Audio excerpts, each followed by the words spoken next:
как молиться за покаяние близких, родных и правителей наших. Я хочу, чтобы Бог подарил Украине подарок на день рождения, на этот день рождения ее. Мы отмечаем день рождения, и Бог Небесный всегда дарит день рождения своим детям подарок. Поэтому мы, как дети Божьи, христиане в этой стране, мы хотим помолиться, чтобы Бог, как граждане Украины, подарил нам что-то на день рождения. Мы хотим, чтобы Бог подарил нам христианское правительство.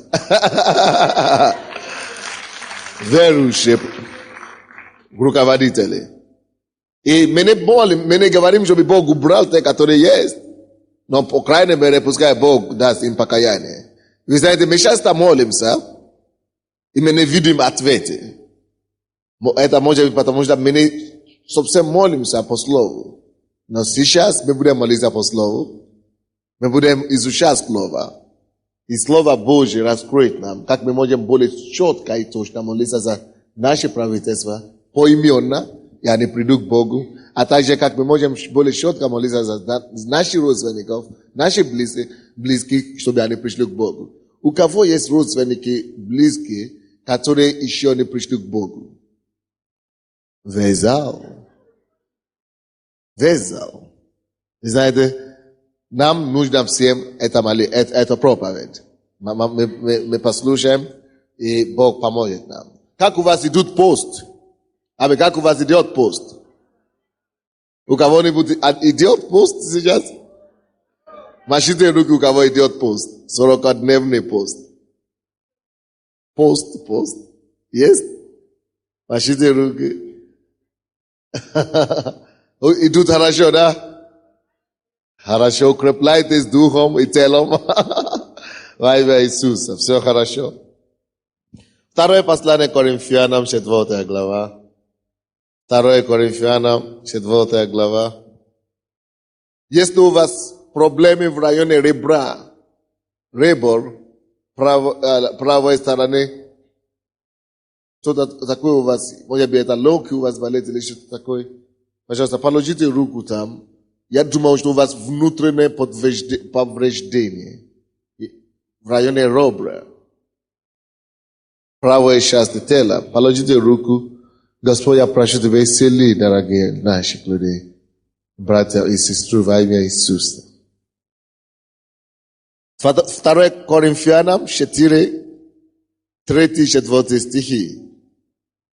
2 Коринфянам, 4 глава, 3-4 стихи.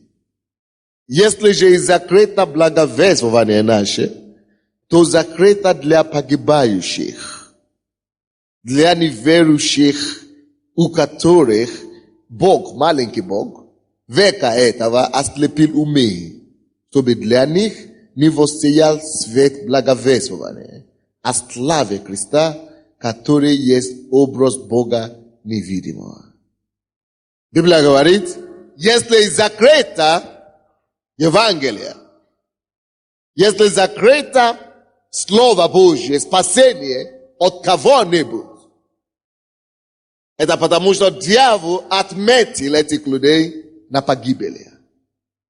Если закрыто благовествование наше, то закрыто для погибающих.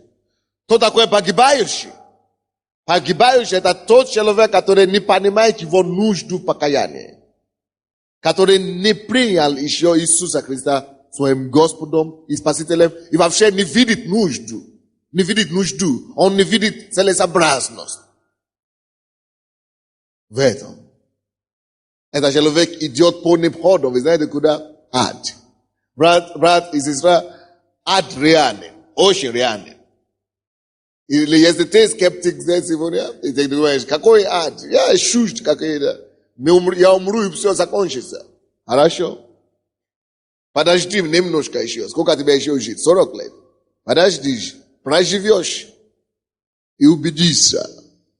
Ты скажешь, тогда мы справимся, тогда мы разберемся. Нет, дорогой, не разберешься.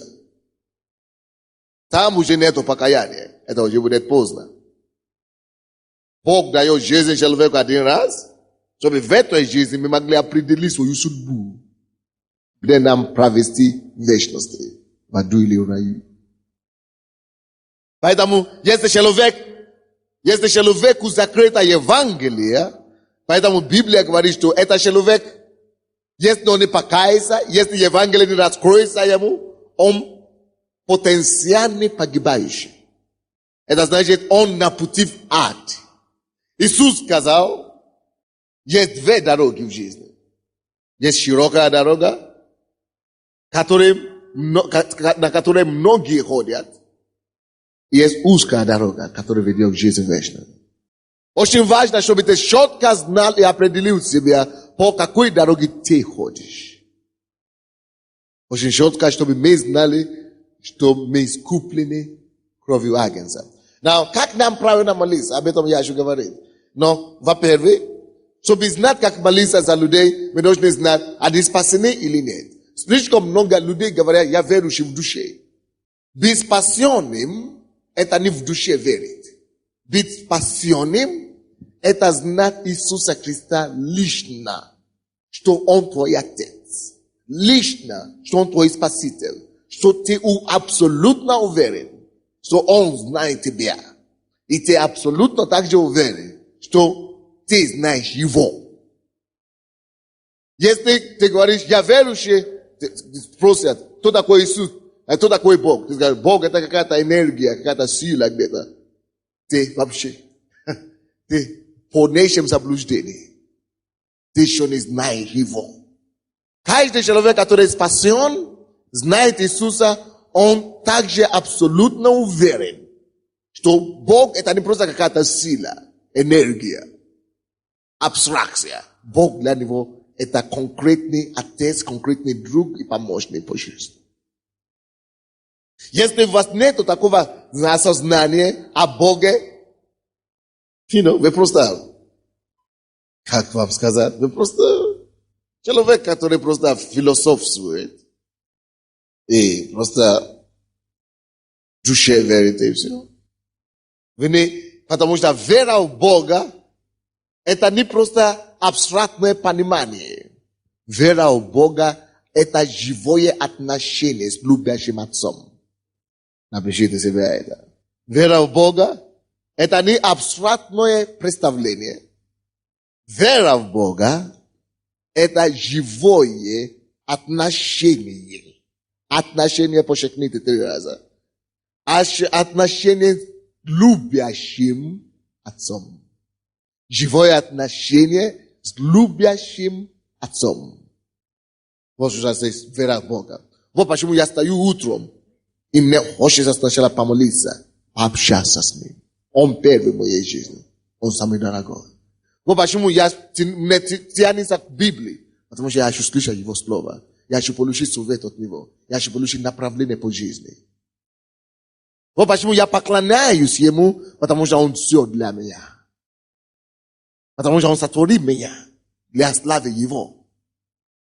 Это отношение. Я общаюсь с Ним. Я советую с Ним. Я рассказываю Ему мои беды, мои нужды, мои проблемы. Я раскрываюсь перед Ним, потому что Он никому не расскажет. Он меня понимает. Он бит там, где я есть. Он бит на моем месте. Он терпел немощи, которые я терплю. Он терпел боли, которые я сейчас терплю. Он прошел через чего я прохожу. Он чудный, советный. Он славный Спаситель. Вот то должен быть кем должен являться Бог для вас. Личный друг, личный покрыватель, личный Отец, личное живое отношение с любящим Отцом. Это то, что есть Евангелие. Когда Евангелие открывается вам, вы познаваете Бога.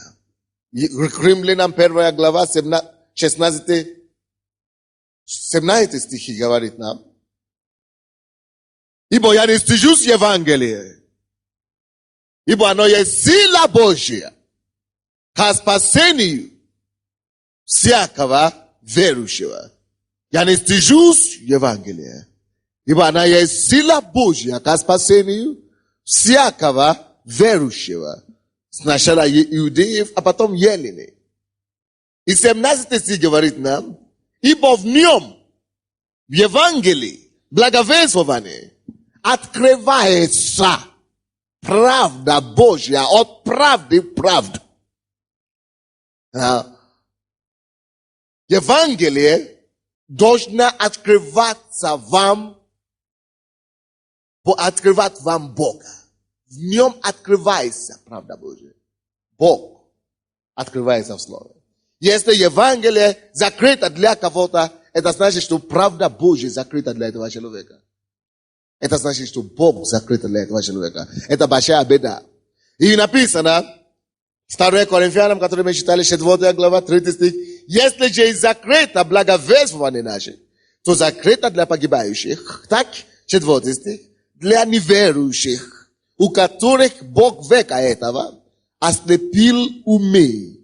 Слушайте, оказывается, что самая большая задача и задание, и работа Бог, маленький Бог этого мира, века этого, это заключается в том, чтобы ослепил умы людей от Евангелия. Самое большое задание, которое у ангелов сатаны, у которых сатаны есть, это чтобы как можно больше людей ослепить умы. Чтобы они видели свои необходимости по надобности в Евангелии. Чтобы Евангелие не дошло до людей. Поэтому все, кого вы видите сегодня, которые еще не пришли к Богу, это не их вина. Они не виноваты. Они могут ругать Бога, они могут ругать верующих, они могут бороться против верующих, но они не виноваты. Вы слушаете? Они не виноваты в этом. Виноват дьявол, который ослепил умы их. Поймите, что не Бог этого мира, Бог есть Бог, создатель всего, но есть Бог, маленький Бог этого мира. Дьявол есть Бог этой планеты. И он делает с людьми все то, что он хочет. Бог тоже есть в этом планете. Но он не станет твоим Богом, пока ты не примешь его. Разница есть. Бог, есть только Бог тех, которые приняли, обратились к нему и приняли его и живут по его слову. Поэтому первая задача сатаны это то, чтобы ослепил умы людей, чтобы они не поняли Бога. Он может допустить, чтобы они ходили в церковь, но только чтобы Евангелие не дошло до них. Он может допустить, чтобы они, даже терпеливо относились к слову, но чтобы где-то они искажали слово. Это его главная задача. Но если ему удастся вообще удалить человека или оградить человека от Евангелия, вот тогда он успеет, тогда он уже преуспел, тогда ему хорошо. А его самая большая задача. Вы понимаете, что я говорю? Неверующие люди не виноваты. Они просто чего-то не знают. Неверующие сами по себе не то, что они плохие люди. Это потому, что дьявол удержал от них какое-то откровение, какую-то информацию. Написано, для неверующих, у которых Бог этого века ослепил умы, чтобы для них не воссиял свет благовествования о славе Христа, который есть образ Бога невидимого. Чем дьявол ослепливает умы людей? Чем угодно. Чем угодно. Если он знает, что деньги тебя удержат от сознания Евангелия, он, прежде чем ты успеешь дойти до Евангелия, до откровения Христа, он засунет тебе деньги, чтобы тебя увести тучи, чтобы ты не успел. И он так займет тобою так сильно, что он тебе даст такие заботы, такие суеты, чтобы ты занимался только этими деньгами, чтобы ты никогда даже задумывался о Евангелии. Чтобы ты даже не вырвался оттуда уже. Понимаете? Вот так, как он ослепливает. Este on vidit, što te človek inteligentni, što te paklonai своему уму, или ты самонайдейный и самоуверенный, тогда дьявол знает, что тебя сунут. Он тебя начинает посылать сильное чувство самонадеянности, самоуверенности. Я. Чтобы тебя не говорили, чтобы ты продолжал думать, что я не такой, я все со мной хорошо, я не плохой, я могу. Чтобы ты настолько концентрировал твое внимание на себе, на свою уверенность на себе, чтобы ты даже не думал, что какое-то Евангелие тебе может помочь. Конкретное ослепление гордости, он ослепляет человека тоже гордости. Если он видит, что ты человек, который любит жить для плоти, тебе нравится угодить своей плоти, и он пошлет тебя любой грех, чтобы ты держался за этим грехом так крепко, что не захочешь расстаться с ним. Его цель, чтобы ты не понял Евангелие. Обратись к соседу и скажи, благодари Бога, что ты спасен. Радуйся Бога, что Бог тебя открыл Евангелие. Это такое счастье. Это такое счастье для неверующих, у которых Бог века этого ослепил умы. Ослепил умы. Кто-то скажет, как это мои умы? Я умный человек. Я два вуза закончил. 3 кандидатские закончил. Дело в том, что именно этими кандидатскими твоими он ослепливает тебе умы. Если бы дьявол был материальным и физическим человеком, конечно, то дурак. Конечно, все бы убежали от него. Но в том-то и дело, что он невидимый. В том-то и дело, что дьявол, он не материальный. Если бы он материальный, конечно, никто бы не шел одним путем с дьяволом. Но в том-то и дело, что только мы, которые читаем Библию, только в Слове Божьем, мы можем получить откровение об истине сатаны, что он делает. Дьявол ослепливает умы, не так, чтобы этот человек сам не подозревал об этом. Ты думаешь, что я живу нормальную жизнь? Я люблю детей. Почему ты не ходил в церковь? Никогда. Почему? О, у меня два внука родились. Я занимаюсь внуками. Ну что ты занимаешься с внуками? Нет, там у них, я гуляю с ними, а Богу никогда не времени. Вроде бы ты делаешь что-то хорошее. Вот, даже этими хорошими вещами дьявол может ослепить людей. Хорошо, ты делай хорошее, делай, добро, милосердие, занимайся хорошими делами. Только не задумайся до того, чтобы принять Иисуса. Но самое главное. Да, помогай людям, исцеляй людей, что угодно делай. Но только не принять Иисуса. В Евангелии не должно. Он даже тебе скажет, что ты верующий. Никому не делал зло, никого не ограбил, никого не убил, не обманываешь. Ты хороший человек. То есть он так тебе поставит, чтобы ты занялся собою, кроме Евангелия. Чем угодно, кроме Евангелия. Этим дьявол ослепливает умы людей. Чтобы для них не воссиять в свете благовествования о славе Христа, который есть образ Бога невидимого. Деяния апостолов, 26 глава, 18 стих. Деяния апостолов, 26-18. Группа порядка, пожалуйста, убедитесь в том, что если кто-то пришел в церковь, во время проповеди никто не ходит. Сюда, возле церкви. Все должны быть в зале. Если они не готовы прийти в церковь или возле зала, чтобы слушать проповеди, чтобы они были возле где-то близко, чтобы Евангелие, но чтобы ходить возле нельзя. Если они пришли в церковь, они должны слышать слово. Все должны слышать проповедь. Все должны слышать проповедь. Потому что это слово освобождает. Дьявол может позволить тебе ходить в церковь, но чтобы ты только не слышал. Он даже может тебе позволить сидеть в зале, но только чтобы ты не слышал. Чтобы ты думал о чем-то другом. Этим он ослепливает людей. Люди приходят в церковь. Ты ходишь в церковь. Хожу. Ты слышал о чем была проповедь в воскресенье? Ты бил? Я бил. Где ты бил? Я с ребенком бегал по улице.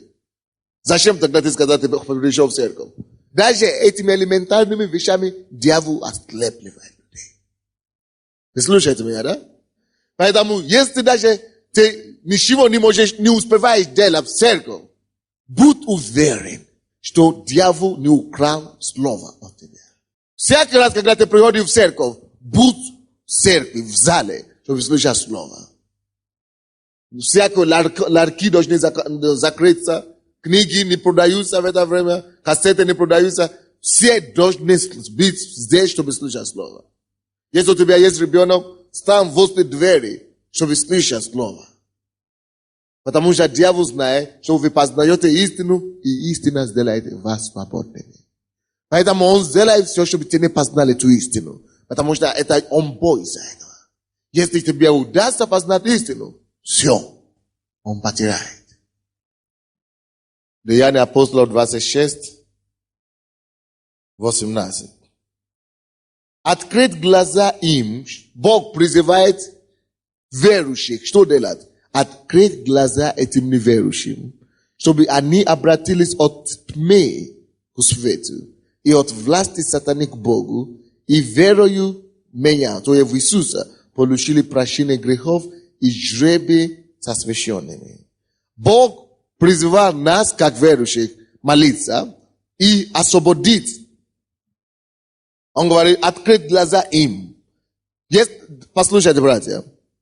Второе послание Коринфянам 4, мы читали там, что дьявол ослепливает умы людей, да? Чтобы они не видели Евангелие, свет Евангелия. И тут Библия говорит, он посылает нас открыть глаза им. Каким образом открыть глаза им? Чтобы они обратились от тьмы к свету. От власти сатаны к Богу. И верою получили прощение грехов. Поймите, братья и сестры, если они только поймут, что они в тьме, никто не может быть в тьме, они бы пошли к свету. Если только они поймут, что вот, они находятся на грани пропасти. Если человек, представляете, братья и сестры, только либо сумасшедший, либо слепой, может вот так бежать из зала.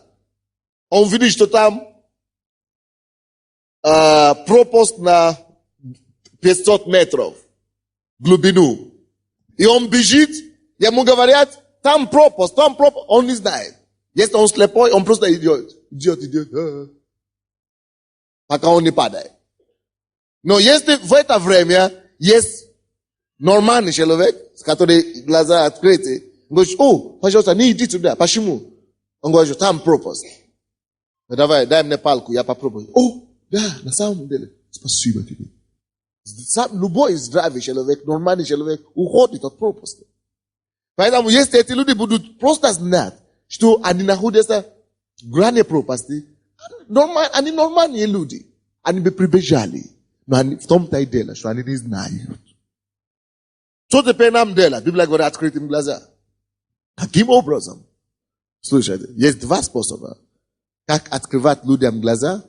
Это либо через проповеди Слова Божьего, потому что познаете истину, истина сделает вас свободными, от Иоанна 8, 32.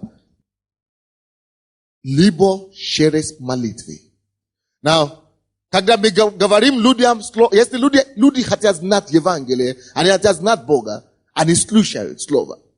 И когда они слушают свидетельства, они приходят. Как вы пришли к Богу? Наверное, вы слышали, кто-то вам проповедовал. Или вы слышали свидетельства, что Бог делает для людей, и вы пришли. Правда, да? No, jest nie которые вообще не желают услышать ничего. Что тогда делать для таких людей? Молиться. Есть два способа, как открыть глаза людям, которые погибающие, неверующие. Как молиться. Поэтому сегодня я не хочу говорить о слове. Какое слово проповедовать, чтобы они пришли. Это есть такие проповеди в библейской школе и евангелизации, как проповедовать разным людям. Но сегодня я хочу проповедовать о том, как молиться. Второе. Потому что есть очень много людей, которые даже не желают слышать. Или слушают, но до них не доходит ничего. Что теперь делать? Надо молиться. Чтобы их глаза открылись. Теперь мы будем говорить об этом, как молиться.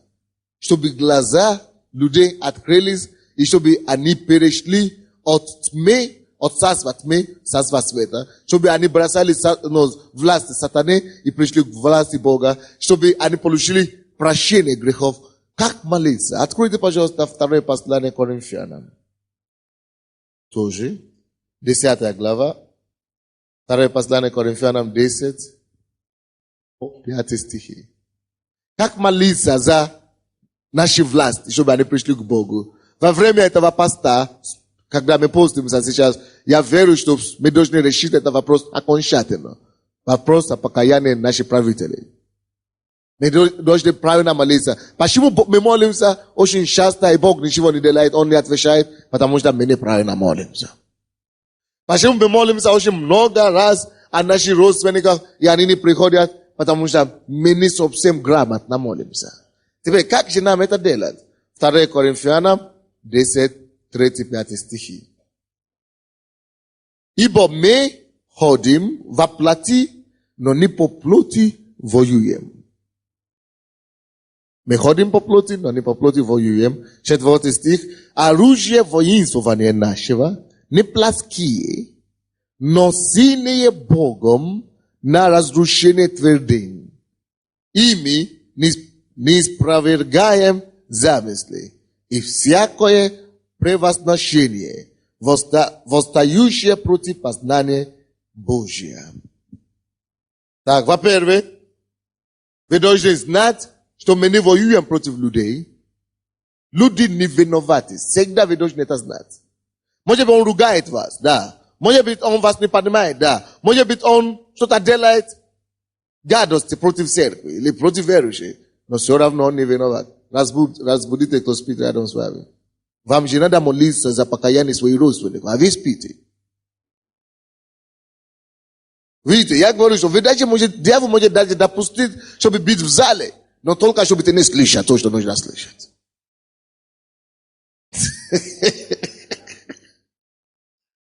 Только чтобы ты не слышал. Знаете, очень многие из нас, мы не можем спать ночью. И когда дьявол ждет воскресенье. Или четверг. Он тебе забьет чем угодно. Ночью, чтобы не спал хорошо. Как только что проповедь. Во время прославления он даже тебя не дает спать даже. Но во время поклонения, во время слова, все. Он тебя ляжет прямо. Я вам скажу, те, кто имеет проблема ночью, не может спать ночью. Бессонница беспокоит. Поднимите свои руки. Бессонница беспокоит вас. Хорошо. Я вам скажу, как победить эту проблему. Слушайте. Опустите ваши руки. Раз. Как победить бессонницу ночью?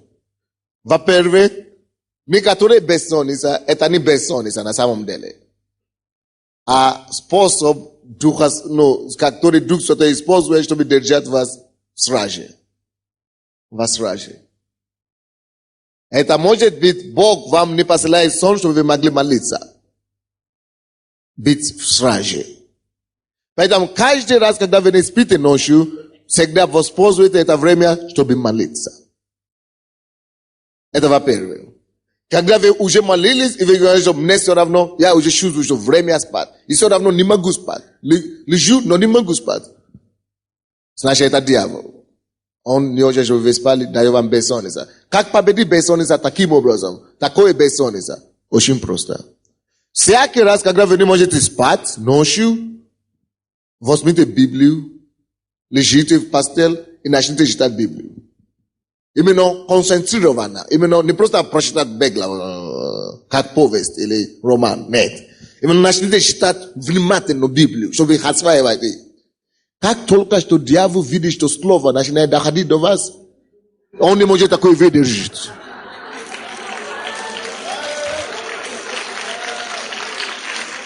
Он скажет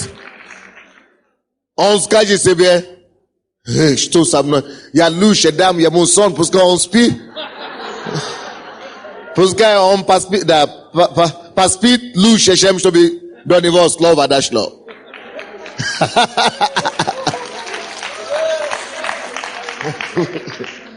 Потому что как только что до вас дойдет Слово Божие, он знает, что опять вы начнете этим же словом его покорить, его бить.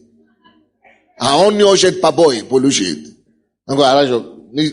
Получается, что он работает, получается против себя самого.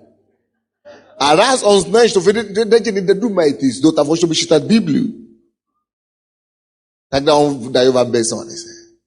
И когда он видит, что вы читаете Библию, вы говорите, не идиот, вы все равно ложите Библию, тогда он дает, вы вообще не будете спать.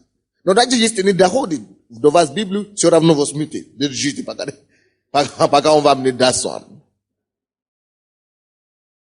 Вы поняли меня? Так что бессонница это не должна быть проблема верующих людей. Потому что мы дружим с Библией. Начните дружить с Библией, никогда не будет проблем. Бессонница. Короче, неверующие люди, они не виноваты. Алкоголики, мужья или наркоманы, дети, это не они виноваты. Мы должны любить людей. Библия говорит, что не будьте должны никому, кроме любви. Мы должны любить всех. Так? Как теперь, как нам молиться? 4 стих, это 10 глава говорит, оружие воинствования нашего не плотские, но сильные Богом на разрушение твердынь. Если дьявол ослепил их, есть твердыня, которую он построил в их голове, твердыни. Ими, оружиями Божьими, не спровергаем замыслы. Есть это твердыня эти. И всякое превозношение, восстающее против познания Бога. Во-первых, как нужно молиться за наших правителей и наших близких, чтобы они покаялись и пришли к Богу. Посмотрите, пожалуйста, 5 стих, написано здесь. Всякое, не спровергаем всякое превозношение, восстающее против познания Бога. И пленаем всякое помышление, послушание Христу. Братья и сестры, в каждом человеке неверующем есть какое-то превозношение в нем. Какое-то превозношение, восстающее против познания Бога. Превозношение, напишите себе, это первый пункт. Превозношение, восстающее против познания слова. В каждом неверующем человеке, сделайте что-то с моим микрофоном, что там здесь не нравится. В каждом неверующем человеке есть какое-то превозношение, которое восстает, именно восстает против познания Бога. Либо он думает, что он слишком умный, что я никогда до Бога. Возьми, определи себя, что за это превозношение. Напиши себе это, когда ты будешь молиться. И начни молиться. Во имя Иисуса, это превозношение, это гордость, что мне Бог не нужен. Это есть гордость конкретная. Я пленаю это гордость, это превозношение. И я разрушаю это превозношение в нем во имя Иисуса. Если это превозношение, то, что восстает против Бога в нем, есть то, что он государственный деятель, что мы такой крутой, мы такие большие, как это, пойдем в церковь. Нужно это подчеркнуть, что это гордость власти, это гордость житейская, которая в нем сидит и восстает против Бога, именем Иисуса Христа, вам нужно это не спровергать. Что я иду против этого во имя Иисуса, и назовите это превозношение по имени, конкретно. И не спровергите его. Тут же во имя Иисуса Христа уничтожайте эту силу превозношения, которая восстает в этом человеке. Откуда знать? что восстает против познания Бога в нем. Когда вы разговариваете с человеком, да, как он отвечает вам? Как он отвечает? Чем он отвечает? Вот это даст вам знать, вот что это, который в нем живет. Что это, что восстает против Евангелия. И возьмите именем Иисуса и скажите, во имя Иисуса, я разрушаю это превозношение, эти аргументы его, я пленаю и низвергаю его. И кровью Иисуса я очищаю его ум, его сознание, его помыслы. Я очищаю его кровью Иисуса. Это, во-первых, то, что вам надо делать. Найдите это превозношение. То, что восстает против Бога в этом человеке, найдите и конкретно разрушайте это превозношение. Второе. Здесь также написано, и пленаем, в 5 стихе, 2 часть, и пленаем всякое помышление, послушание Христу.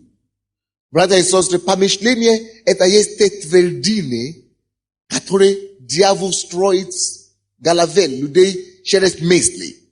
Это помышление. Но мысли всякие. Это твердыни, которые, это мысли, может быть нормальные мысли, может быть хорошие мысли, которые уже в результате стали твердинами в их голове. Допустим, он говорит, как это так? Я пойду в церковь. Но мне кушать надо, кормить семью надо. Вроде бы неплохо кормить семью, правда? Вроде бы неплохо идти на работу, правда? Это хорошо. Мы же все тоже ходим на работу и кормим семью. Но для этого человека эта мысль уже стала твердиной. Вот. Найдите тоже такие мысли, именно мысли сейчас. Мы говорим о мысли. Потому что написано пленаем всякое помышление. Во-первых, мы говорили о превозношении. Это первое, номер 1, который мы говорили. Превозношение, которое восстает против познания Бога. Во-вторых, мы говорим о чем? Помышлениях, которые уже стали как твердыни. То есть это его опорный пункт. Опорный пункт. Это мысли, которые у него есть, которые уже стали твердыни. Это уже стали его аргумент. Это на этом он стоит. И он говорит, нет, это секта, ваша церковь это секта или что-то подобное. Это есть его твердыни. Это есть помышление, которое дьявол посеял в нем, чтобы его ослепить. Now, помышление и твердыня тоже может быть материализм. Это материальные ценности. Но когда человек имеет приоритет в его порядке, то есть Бог должен быть на первом месте, а для него материальное богатство и ценности на первом месте. Как это мы называем? Материализм. Любовь деньгам, короче. Серебролюбие, да. То есть это может тоже стать это твердыня, которая у него, серебролюбие. Он настолько любит денег, он настолько любит зарабатывать для себя, он настолько любит материальные ценности, физические вещи, серебролюбие, насколько его захватило, что он уже стал плену. Библия говорит, мы должны взять эти помышления и пленять их. Что значит пленять? Это значит взять их под послушание Христу. И говорит, во имя Иисуса Христа, эти мысли, нездоровые, которые у него есть, это нездоровый страх. Может быть, у него страх, что я попаду в секту. Я пленяю это страх именем Иисуса, во имя Иисуса. Я беру этот страх, и я ставлю под именем Иисуса. Потому что написано, перед именем Иисуса, каждое имя, каждый язык исповедует, что Иисус Господь. Каждый колено преклонится перед именем Иисуса. Именем Иисуса Христа я преклоняю, я составляю, я пленяю эти мысли его, эти помышления его, я ставлю их под именем Иисуса, под владычеством Иисуса, под господством Иисуса, во имя Иисуса Христа. И я постанавливаю, чтобы эти мысли Божьи его не мешали, чтобы эти мысли Божьи его не держали. Во имя Иисуса Христа. Всякие мысли, вы должны называть эти мысли. Допустим, страх. я разрушаю. Я постанавливаю, я это ставлю под именем Иисуса, под ноги Иисуса. Всякое материальное серебролюбие, я убираю с него. Я разрушаю эти твердыни в его мысли. Эти мысли ужасные в его голове. Я разрушаю его, я ставлю их под Иисусом. Во имя Иисуса Христа. Конкретно, вот так нужно молиться. Напишите этот список, эти пункты, чтобы вы могли помнить их. Еще не закончили. Мы еще не закончили. И когда мы будем молиться за власти, вы, конечно, конкретно должны сначала думать, что мешает им прийти. Что за превозношение. Это понятно, что гордость там. Что за мысли, какие может мешать. Может быть, это то, что, может быть, это секта, или я уже верующий. Это есть, твердыни. Они никакие не верующие. Они вообще не понимают, что такое верующие. Аминь. Вот. Это есть конкретные помышления, которые мешают им. Но следующее, за что нужно молиться. Вы помните 2 Коринфянам, можно открыть. 4 глава, которую мы читали сначала, да? 4 глава, 3-4 стихи написано.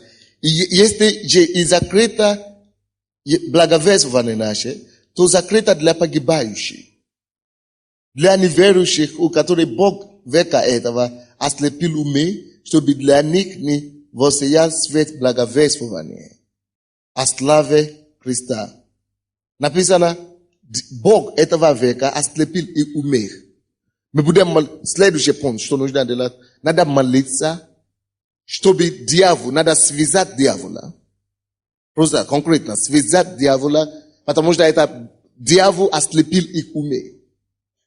Бог мира этого ослепил их умы. И потому что написано от Матфея 18, что то, что вы свяжете здесь на земле, будет связано на небе. То, что вы разрешите здесь на земле, будет разрешено на небе.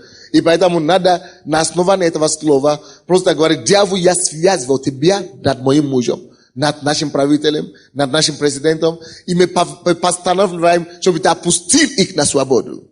Все то, что ты использовал, чтобы ослепил их умы, я повелеваю тебе, убери твою руку, убери твою слепоты. Вы должны разрушить, вы должны повелевать дьяволу, разрешать этих людей на свободу, чтобы он опустил их на свободу. Чтобы то, что он использовал, чтобы ослепил их, чтобы он убрал свою руку. Короче, вы должны направлять вашу молитву. Это третий способ. Молитву сатане, потому что за каждым неверующим стоит сатана. Он держит их. Вы должны повелевать дьяволу опустить этих людей на свободу. Вы понимаете, да? Следующий пункт. Тут же написано, что он ослепил их умы, чтобы для них не воссиял благовествование, свет Евангелия. На английском это слово ослепил, это то же самое, что он бросил одеяло над их глазами. Покрывало. На английском это слово покрывало, что он покрыл их глаза, духовные глаза покрывало. Поэтому мы будем молиться, чтобы эта слепота, мы теперь уже молимся, обращаемся к слепоте и к этому одеялу. Мы говорим, что я именем Иисуса сейчас, властью именем Иисуса, я убираю это одеяло с их глаз. Это слепота, я повелеваю эту духовную слепота уйти прочь. И всякое одеяло, как бы это одеяло ни называлось, какой бы свет оно ни было, я повелеваю уйти прочь, я убираю это одеяло с их глаз. То есть вам нужно теперь обратиться к этой слепоте, к этому одеялу, который ослепливает их, и тебе властью именем Иисуса, вашим приказом убрать это с их глаз. Из их, потому что написано, что умы прикрывает, да? Чтобы умы. Надо молиться, чтобы это то, что покрывает их умы, чтобы она ушла прочь. Так, и 5 пункт. Надо молиться, чтобы Дух Святой воссиял свет Евангелия.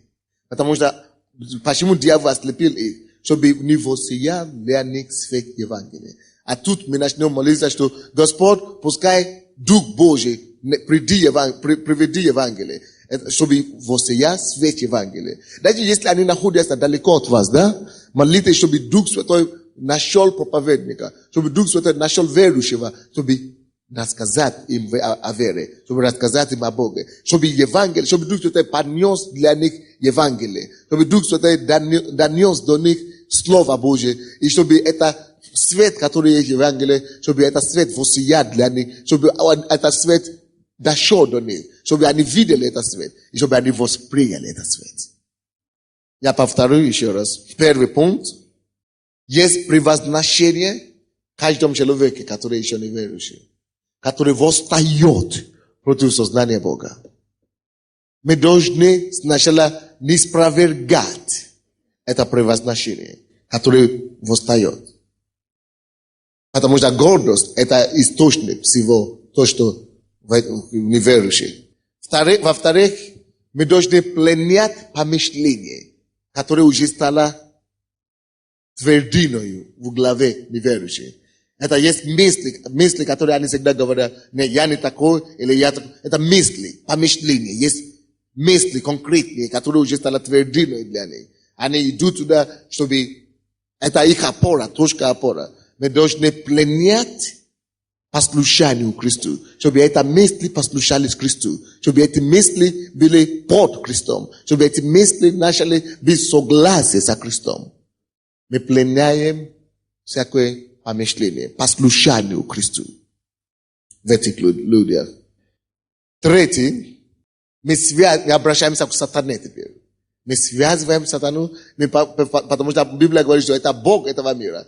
Сатана ослепил умы каждого неверующего. Мы повелеваем сатану опусти его руку от нашего брата или сестры, или кто бы он ни был. Мы повелеваем сатане именем Иисуса всякую слепоту, которую он вложил в них, опустить и убрать его руку с них. Мы разрушаем всякие действия сатаны. Мы повелеваем ему, дьявол, опусти на свободу моего возлюбленного. Четвертый пункт. Это на основании 2 Коринфянам 4:4, что и там есть слепота какая-то, умы их. Дьявол ослепил их умы или одеяло, прикрыл их глаза, чтобы они не видели. Мы повелеваем, чтобы мы теперь обращаемся к этим одеялам, к этим слепотам. И мы говорим, слепоты во имя Иисуса, уберись, именем Иисуса Христа. То есть мы обращаемся к этим слепотам и к этим одеялам, чтобы они убрались во имя Иисуса. И четвертый, и пятый пункт, мы молимся, чтобы свет Евангелия воссиял за им. Чтобы было чтобы, потому что нужно, чтобы они слышали Евангелие. Чтобы Бог подвел кому-то к ним, особенно к правительственным людям. Чтобы Бог подвел к ним людей, которые могут евангелизировать, которые могут рассказать ему Евангелие Иисуса. Чтобы они слышали, и чтобы свет, который Евангелие раскрылся им, чтобы они восприняли Евангелие. Вы понимаете, да? Все эти пункты понятно вам? И я бы хотел, кто не ходит на домашнюю группу, пожалуйста, поднимите свои руки. Кто не ходит? Не ходит. Вы еще не ходите на домашнюю группу? Вы лишите себя многого. Знаете почему? Потому что в домашней группе сейчас есть люди, лидеры домашней группы собирают список всех людей, кто ходит к ним и родственников, которые не покаялся. И они молятся по именам за эти списки, пока они не приходят. И я бы хотел советовать всем лидерам домашней группы это делать. Взять список, начиная правительственных наших людей, правительственные деятели наши, от нашего президента, назвать их имена и молиться вот таким образом за них и затем за наших родственников. По именам молиться за них, как только что они покаялся, мы вешаем это. Пока они не покаялся, мы будем продолжать молиться за них. Аминь. Давайте станем, будем молиться за покаяние нашей власти сегодня. Это будет сначала давайте помолимся общее. Что Господь, мы просим у Тебя подарок на день рождения Украины. Подарок христианское правительство. Это подарок, который мы хотим от Тебя. Господь, дай нам подарок. Давайте спросите, он наш отец. Он наш отец. Давайте закроем наши глаза, спросим у Господа: Господь, дай нам подарок на день рождения Украины. Дай христианам, дай Царству Божьему подарок, Господь, по христианское правительство. Господь, во имя Иисуса, мы как дети Твоего Царства, мы просим у Тебя, Господь, музыканты все приходите. Мы просим у Тебя, Боже, за покаяние нашей власти. Мы просим, чтобы Ты дал нам подарок на эти шестилетние годовщины нашей независимости. Господь, мы просим, пошли, Господь, покаяние нашему правительству. Именем Иисуса Христа, пускай придет покаяние. Мы молимся, молитесь, попросите у Бога подарок покаяния правительства нашего. Молимся, братья. Это серьезная нужда. Это серьезная нужда. Молитесь, братья и сестры. Один из вас будет просить подарок от Господа на Украине за день рождения, на годовщину. Пожалуйста, веди нас в эту молитву. Давайте мы будем молиться за то, чтобы наше правительство, оно стало христианским. Аминь. И мы верим, что это так и будет. Потому что Библия говорит, то, что мы попросим, мы будем верить, и это Бог нам даст. Поэтому давайте мы сегодня, вся церковь, мы согласимся в этой молитве, и мы будем стоять, и мы будем верить и провозглашать это, что наше правительство, оно будет обязательно христианским. Президент, все министры и все люди, которые имеют власть, все начальства и власти, оно будет христианским во имя Иисуса Христа. Господь, мы благодарим Тебя за эту милость, что мы можем приходить к Тебе сегодня, и мы имеем эту смелость, с которой мы можем приходить и просить сегодня этот подарок, что наше правительство, оно будет христианским правительством во имя Иисуса Христа. Мы провозглашаем сегодня президента и его кабинет христианским, кабинет министров мы провозглашаем христианским, все начальства и власти, все церковные власти во имя Иисуса Христа. Аллилуйя! Мы благодарим Тебя, Господь, за христианское правительство. И мы разрушаем всякие дьявольские оковы над этими людьми, и мы пленяем всякое помышление послушания Христу. И мы благодарим Тебя, Господь, мы благодарим Тебя, Господь, за полное покаяние наших правительства, за то, чтобы они возродились свыше, были крещены Духом Святым, имели служение. Мы благодарим Тебя, Господь. Аллилуйя!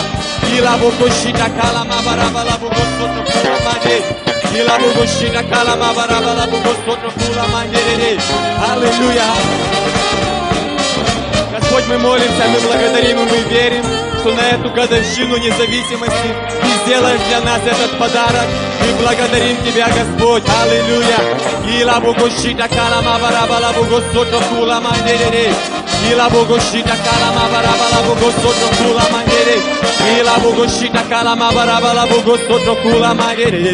Мы благодарим Тебя, что Ты сделал нашу страну независимой страной от коммунизма, от атеизма, от всякого проклятия. И мы благодарим Тебя за христианское правительство, за христианскую страну. Во имя Иисуса Христа мы верим, что Ты сделаешь это до конца. Это доброе дело, которое Ты уже начал совершать. Во имя Иисуса Христа мы молимся и мы благодарим Тебя. Аллилуйя, аллилуйя. Во имя Иисуса, и все пусть скажут